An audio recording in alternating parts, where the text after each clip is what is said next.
ಹೆದ್ದಾರಿ ಬದಿಯಲ್ಲಿರೋ ಈ ಕಟ್ಟಡವನ್ನು ನೋಡಿ. ಇದು ದಕ್ಷಿಣ ಕನ್ನಡ ಜಿಲ್ಲೆಯ ಮಂಗಳೂರಿನ ಗುರುಪುರದ ಕೈಕಂಬದಲ್ಲಿ ರಾಷ್ಟ್ರೀಯ ಹೆದ್ದಾರಿ 169ರ ಬದಿಯಲ್ಲಿರುವ ಕಟ್ಟಡ. ಇದೀಗ ಕಾರ್ಕಳ ಕುಲಶೇಖರ ಹೆದ್ದಾರಿಯ ಚತುಷ್ಪಥ ಕಾಮಗಾರಿ ನಡೀತಾ ಇದೆ. ಈ ಕಟ್ಟಡ ಇರುವ ಜಾಗದಲ್ಲಿ ಹೆದ್ದಾರಿ ಅಗಲೀಕರಣ ಕಾಮಗಾರಿ ಆರಂಭವಾದರೆ ಈ ಕಟ್ಟಡ ನೆಲಸಮಗೊಳ್ಳುತ್ತದೆ. ಆದರೆ ಈ ಕಟ್ಟಡವನ್ನು ಹೇಗಾದರೂ ಉಳಿಸಿಕೊಳ್ಳಲೇಬೇಕು ಎನ್ನುವುದು ಕಟ್ಟಡ ಮಾಲಕರ ಪಣ. ಇದಕ್ಕಾಗಿ ಕಟ್ಟಡ ಮಾಲಕರು ಅನುಸರಿಸಿರುವ ತಂತ್ರ, ಮಾಡುತ್ತಿರುವ ಸಾಹಸ ನೋಡಿ ಎಲ್ಲರೂ ಆಶ್ಚರ್ಯಚಕಿತರಾಗಿದ್ದಾರೆ.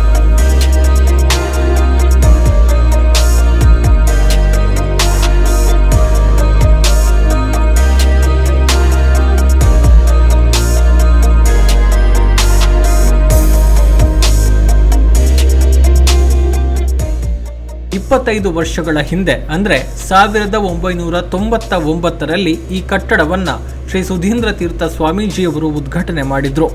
ಸ್ವಾಮೀಜಿಯವರು ಪ್ರೀತಿಯಿಂದ ಉದ್ಘಾಟಿಸಿರುವ ಸುಮಾರು 6,000 ಚದರ ಅಡಿ ವಿಸ್ತೀರ್ಣದ ಕಟ್ಟಡವನ್ನು ಹೇಗಾದರೂ ಉಳಿಸಿಕೊಳ್ಳಲೇಬೇಕೆಂದು ಮಾಲಕರು ಮಾಡಿರುವ ಉಪಾಯ ಈ ಕಟ್ಟಡವನ್ನು ಈಗಿರುವ ಜಾಗದಿಂದ ಶಿಫ್ಟ್ ಮಾಡೋದು.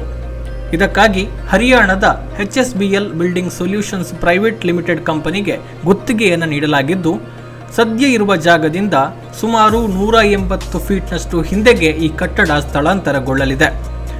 ರೈಲ್ವೆ ಹಳಿಯನ್ನು ಬಳಸಿ ಬಿಲ್ಡಿಂಗ್ ಅನ್ನು ಶಿಫ್ಟ್ ಮಾಡಲಾಗ್ತಾ ಇದ್ದು, ಪ್ರತಿದಿನ 5 ಫೀಟ್ನಷ್ಟು ಹಿಂದಕ್ಕೆ ಕಟ್ಟಡ ಸ್ಥಳಾಂತರಗೊಳ್ತಾ ಇದೆ. ಕಟ್ಟಡದ ಅಡಿಭಾಗವನ್ನು ಜಾಕ್ ಮೂಲಕ ಮೇಲೆತ್ತಿದ್ದು 3 ತಿಂಗಳ ಕಾಲ ಈ ಕಾಮಗಾರಿ ನಡೆಯಲಿದೆ. ಬಿಲ್ಡಿಂಗ್ 5 ವರ್ಷ ಆಯಿತು. ಇದು 169 ಹೈವೇ ವೈಡ್ನಿಂಗ್ಗೋಸ್ಕರ ಇದರದ್ದು ಪಾರ್ಟ್ ಹೋಗುತ್ತೆ. ಅದಕ್ಕೋಸ್ಕರ ಬಿಲ್ಡಿಂಗ್ ನಮ್ಮ ಪ್ರೀತಿ ಮತ್ತು ನಮ್ಮ ಸ್ವಾಮೀಜಿಯವರು ಅವರ ಉಪಸ್ಥಿತಿಯಲ್ಲಿ ಆದ ಈ ಬಿಲ್ಡಿಂಗ್ ಅದನ್ನು ಒಂದು ಉಳಿಸ್ಕೊಳ್ಳುವ ಪ್ರಯತ್ನದಿಂದ ನಾವು ಅದನ್ನು 180 ಅಡಿ ಹಿಂಬದಿ ನಾವು ಶಿಫ್ಟ್ ಮಾಡ್ತಿದ್ದೇವೆ. ಟೆಕ್ನಿಕಲ್ ಅದು ಹರಿಯಾಣದವರಿಂದ ಮಾಡ್ತಿದ್ದೇವೆ, HSBL ಕಂಪನಿಯವರಿಂದ ಅವರು ನಾನೆಂದರೆ ಹೀಗೆ ಜನರಿಗೆ ಮಾಡಿದ್ದು. ಅದು ಅವ್ರು ಹೈಟ್ ಮಾಡುವ ವಿಷಯ ನಮಗೆ ಮೊದಲೇ ಪರಿಚಯ ಇತ್ತು, ಗೊತ್ತಿತ್ತು.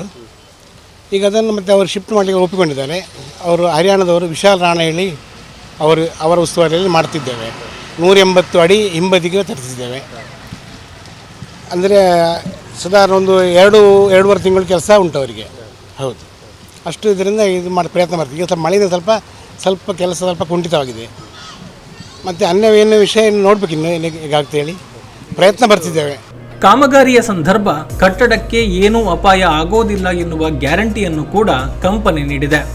ಕಟ್ಟಡ ಶಿಫ್ಟ್ ಆಗಲು 40ರಿಂದ 50 ಲಕ್ಷ ರೂಪಾಯಿ ವೆಚ್ಚವು ತಗುಲಲಿದೆ. ಆದರೆ ಹೊಸ ಕಟ್ಟಡವನ್ನು ನಿರ್ಮಾಣ ಮಾಡಬೇಕಿದ್ರೆ ಸುಮಾರು 1 ಕೋಟಿ ರೂಪಾಯಿ ವೆಚ್ಚವಾಗುತ್ತೆ. ಕಟ್ಟಡವನ್ನು ಶಿಫ್ಟ್ ಮಾಡೋದ್ರಿಂದ ಸುಮಾರು 50% ಹಣ ಉಳಿತಾಯ ಆಗಲಿದೆ ಅನ್ನೋದು ಮಾಲಕರ ಮಾತು. ಖರ್ಚು ಅಂದರೆ ಅದು ಸಾಧಾರಣ ಎಲ್ಲ ಟೋಟಲ್ ಹೇಳುವಾಗ ಒಂದು 40ವರೆಗೆ ಆಗ್ಬೋದು. ಹೌದು, ಬಟ್ ಆದರೆ ಅದನ್ನು ಅಸ್ತಿತ್ವವನ್ನು ಉಳಿಸ್ಬೇಕು ನಮಗೊಂದು ಆಸೆ ಉಂಟು. ಹೌದು, ಅದಕ್ಕೆ ಒಂದು ಶಿಫ್ಟ್ ಮಾಡ್ತಿದ್ದೇವೆ, ಒಂದು ಪ್ರಯತ್ನ ಮಾಡೋದು. ನಾವು ಟಿ ವಿಯಲ್ಲಿ ಮೊಬೈಲ್ ಇದೆಲ್ಲ ನೋಡ್ತಿದ್ದೇವೆ, ಫಾರಿನಲ್ಲೆಲ್ಲ ಮಾಡ್ತಾರೆ ಹೇಳಿ. ಹಾಗೆ ನಮ್ಮೂರಿನ ಸಹ ಒಂದು ಪ್ರಯತ್ನ ಬರಬೇಕು.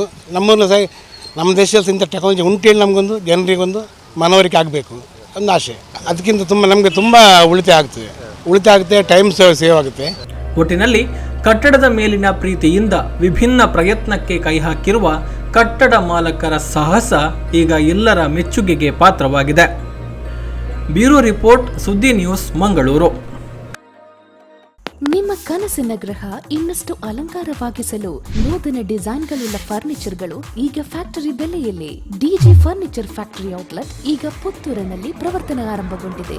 ವಾರ್ಡ್ರೋಬ್ಗಳು, bedroom set, sofa set, wooden ಕೋಟ್ಗಳು, ಕಿಚನ್ ಡೈನಿಂಗ್ ಸೆಟ್ಗಳು, ಸ್ಟಡಿ ಟೇಬಲ್ ಗಳಂತಹ ಮುಂತಾದ ಎಲ್ಲ ರೀತಿಯ ಫರ್ನಿಚರ್ ಈಗ ಫ್ಯಾಕ್ಟರಿ ಬೆಲೆಗೆ. ಕನಸಲು ಇಲ್ಲದಂತಹ ಈ ರಿಯಾಯಿತಿ ಬೆಲೆ ಪ್ರಯೋಜನ ಪಡಿಸಿಕೊಳ್ಳಲು ಸಂದರ್ಶಿಸಿ DG furniture factory outlet, Rahim's complex, near Darbe circle, Puttur. Suddi channel, ಕ್ಷಣ ಕ್ಷಣದ ಸುದ್ದಿಗಾಗಿ.